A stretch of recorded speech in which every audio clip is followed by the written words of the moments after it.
Salut les amis, bon j'espère que vous allez bien.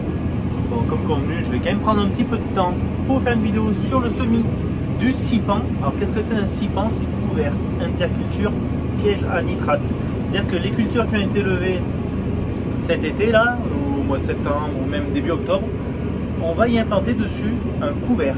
Là je suis en train d'implanter de la moutarde mélangée avec du radis.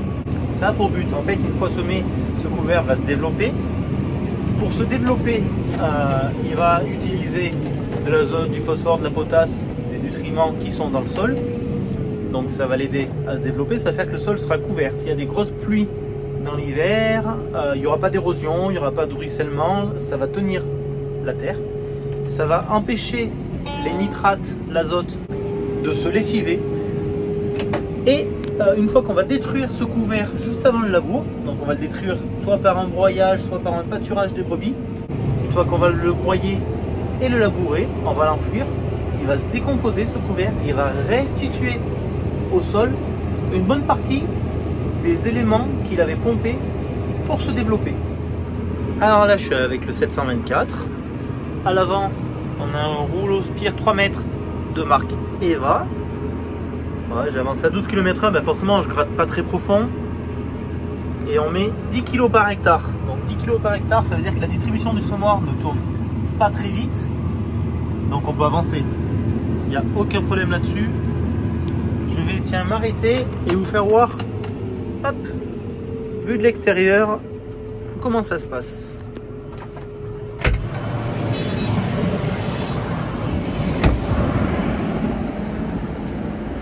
Le rouleau, dans des conditions comme celle-ci, n'a aucune utilité. Sur un labour, il serait très utile parce qu'il nivelle et il rappuie légèrement le sol, ce qui fait qu'après on sème sur un sol plat et rappuyé.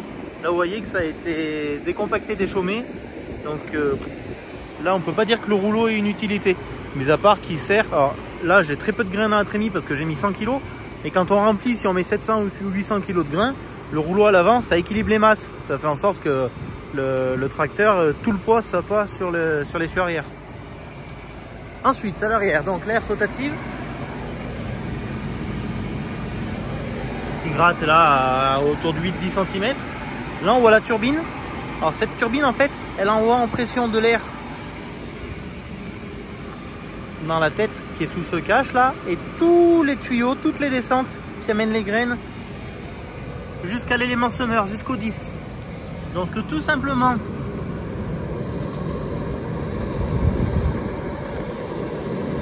j'arrive pas trop à vous faire voir, mais un disque qui vient ouvrir un sillon, et là on voit d'ailleurs des graines de moutarde qui sont posées au sol, déposer les graines, et une roue qui vient légèrement rappuyer, et à l'arrière il y a quand même une rangée de peignes pour reniveler et reboucher tout ça.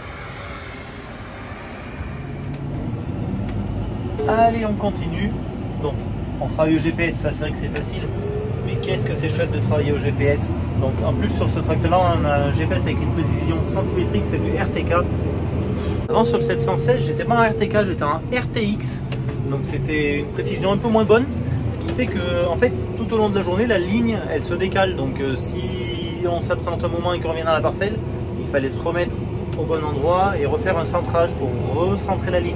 Voilà, avec le RTK c'est fini, on ne touche plus jamais les lignes du début de la saison à la fin de la saison, les lignes elles sont toujours au même endroit.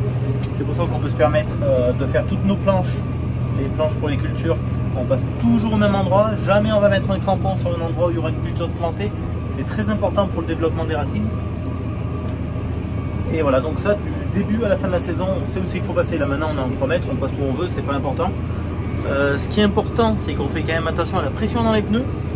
Et là j'ai mis 1 kg dans les pneus arrière et 1 kg dans les pneus avant. Voilà, donc je suis en pression presque minimale, il y a peu d'effort de traction, je pense que je pourrais descendre même à 800 grammes. Surtout que la trémie, il n'y a pas beaucoup de poids dedans, mais voilà, ça se fait à merveille. Quand on sème des couverts, par exemple si je sème des mélanges avoine, seigle, vesse, avec des quantités autour de 100 kg, 120, 140 kg par hectare, quand les conditions sont bonnes, souvent on peut le faire à l'épandeur d'engrais, un petit coup d'épandeur d'engrais, et derrière ça peut être un coup de déchômage rapide, un coup de rouleau, peu importe, juste pour mettre un petit peu de terre sur les graines. Là on est quand même avec la moutarde et du radis, des graines qui coûtent chair et on met 5 kg hectare de chaque. Donc on a mélangé dans la trémie, donc on a réglé le semoir sur 10 kg par hectare. Là, quand c'est comme ça, pour des petites quantités, c'est quand même bien de le mettre avec un combiné de semis. Ça permet de mettre la juste dose au bon endroit, d'être précis, d'être régulier et d'avoir, on optimise à fond, on va avoir la meilleure levée possible. Surtout quand c'est voilà, des semences qui sont assez onéreuses. Ah, je ne vous ai pas montré en cabine, j'ai ce boîtier qui gère le semoir. 2000 tours, donc c'est la vitesse de la turbine. On le règle selon la taille et le poids des graines. Donc je crois qu'en céréales c'est plutôt autour de 2200 tours si je dis pas de bêtises. Voilà, bon sur ce je vais vous laisser les amis. Je suis quand même content de vous avoir montré un petit peu comment fonctionnait le semis. Et je suis un peu dégoûté parce que là je suis à côté des persils.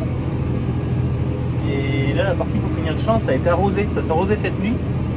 Et l'enrouleur est venu mouiller un petit peu, donc je vais pas pouvoir finir la parcelle. Je vais plutôt aller faire d'autres parcelles et je reviendrai demain soir ici quand ça aura séché. Ça sert à rien de se précipiter à vouloir travailler en du mouillé. Ça va coller au soc, ça va coller au semoir, ça va faire de la pâte, ça va faire du travail de cochon et ça sert à rien du tout. Il vaut mieux attendre un jour et faire du bon boulot. Voilà. Sur ce les amis, donc si vous n'êtes pas encore abonné, eh ben on s'abonne parce que comme on dit, ça fait toujours plaisir et ça mange pas de pain. À très bientôt dans une prochaine vidéo. Ciao ciao.